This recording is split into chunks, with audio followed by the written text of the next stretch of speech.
When in Niagara Falls, make sure you take the boat tour.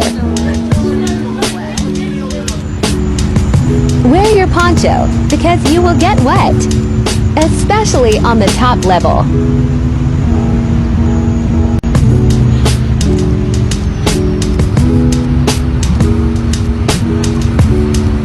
I went carefully guarding my phone from the super soaker splashes.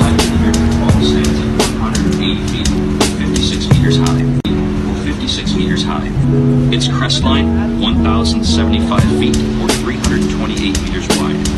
Its water flow, It's so beautiful up close. 8,800 liters per second. And a recent notable rockfall. In 1954, a large section broke off and fell near the end of Prospect Point.